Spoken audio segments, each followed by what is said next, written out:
오늘의 큐티 말씀은 누가복음 6장 1절부터 11절입니다. 제목 안식일 제대로 누리기. 먼저 앞뒤 문맥을 살펴보겠습니다. 예수님께서 길을 가시다가 레위라는 사람이 세관에 앉아 있는 것을 보시고 나를 따르라 고 하였는데 레위는 모든 것을 버려두고 예수님을 따랐습니다. 레위는 자기 집에서 예수님을 위해 큰 잔치를 베풀었는데 여기에는 당시에 소외되었던 많은 세리와 그 밖에 많은 사람들도 있었습니다. 예수님 주변에 늘 시비를 걸었던 바리새파 사람들과 율법학자들이 예수님은 왜 죄인과 함께 있느냐고 비방합니다. 이 질문에 예수님은 자기 자신이 왜 이 땅에 왔는지 그 목적에 대해서 분명하게 말씀하십니다.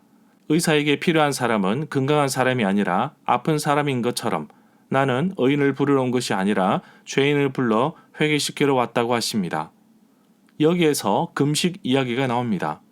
예수님은 새 포도주는 새 가죽 부대에 넣어야 둘 다 보존할 수 있다고 하십니다. 바리새파 사람들과 율법학자들은 자신들은 율법적으로 건강하다고 여겼기에 예수님의 가르침을 받아들이지 않으려 했습니다. 예수님과 함께하는 새로운 가르침은 새로운 마음에 받아들여야 하는데 이들은 그렇지 못했습니다. 안식일에 예수님과 제자들이 밀밭 사이로 지나갈 때에 제자들이 배고파서 밀 이삭을 잘라 먹었습니다. 몇 명의 바리새파 사람들이 왜 안식일에 해서는 안 되는 일을 하는지 물었습니다.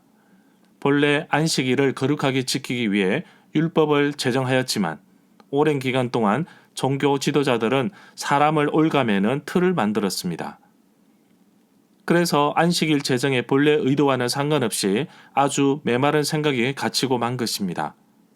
예수님은 다윗의 사례를 통해서 분명하게 안식일은 사람을 위해 있는 것이며 또한 안식일에 대한 의미를 새롭게 부여하셨습니다.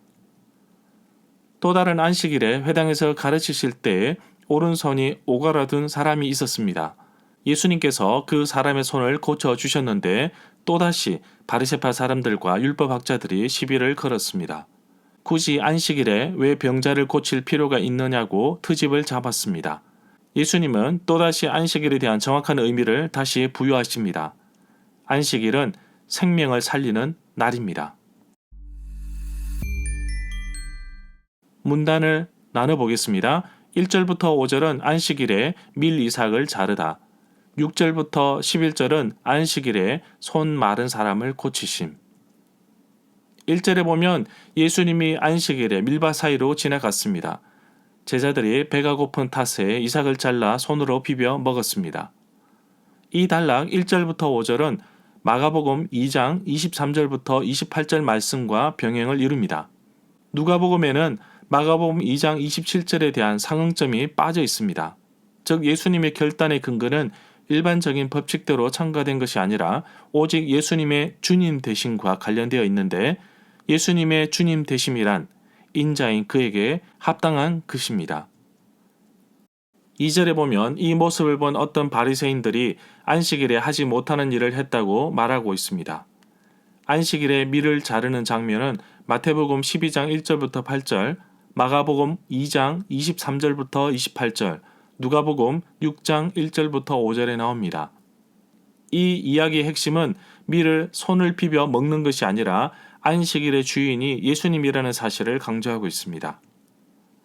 예수님의 제자들이 밀밭에서 이삭을 잘라 비비는 행위는 신명기 23장 25절에 허용된 것입니다. 내 이웃의 곡식밭에 들어갔을 때에는 내가 손으로 그 이삭을 따도 되나 낫은 대지 말라.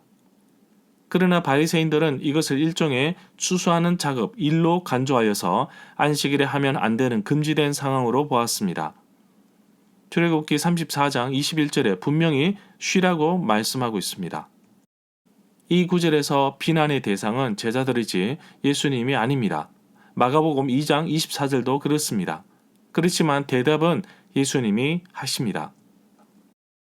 3절에 보면 바리새인들의 질문에 예수님은 사무엘상 21장 1절부터 6절의 내용으로 답변하십니다.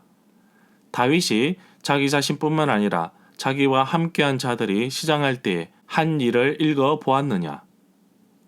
실제로 바리새인들이 이 절에서 비난하는 대상은 제자들이지만 대답은 예수님이 하신 것입니다. 이 구절은 사무엘상 21장 6절의 말씀을 인용하였습니다.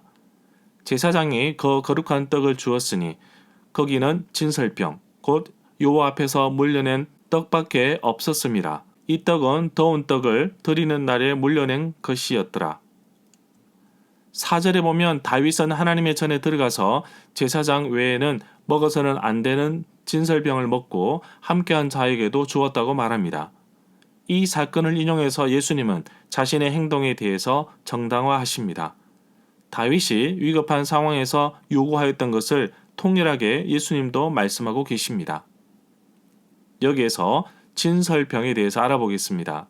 진설병, 상위에 벌려놓은 떡으로 옮긴 히브리어 표현은 문자적으로 얼굴의 빵을 뜻합니다.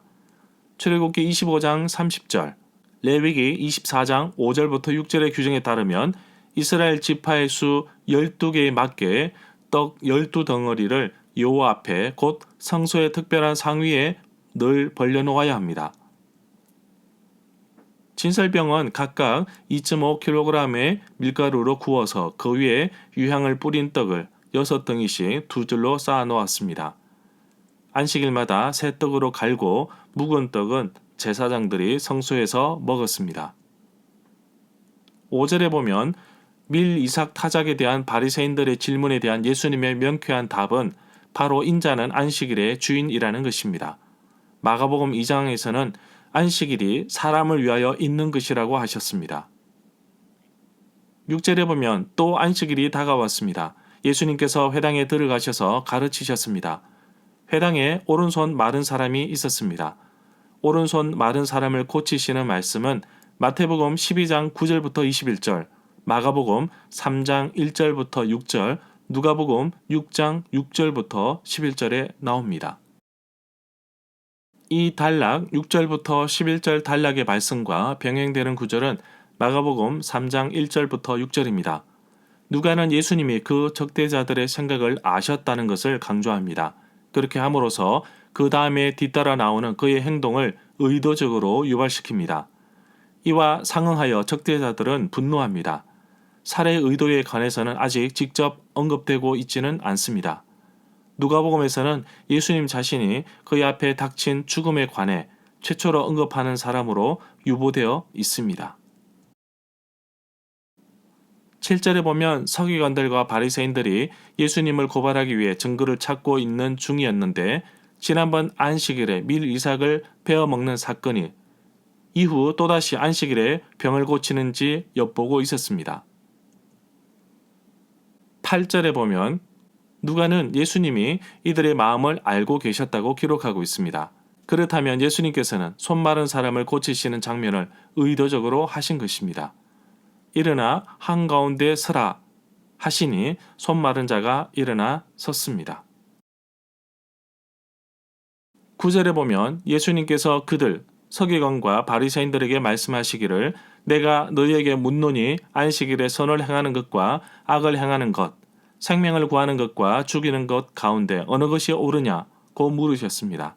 안식일에 선을 행하지 않는 것은 악을 행하는 것과 같다고 볼 수 있는 것입니다.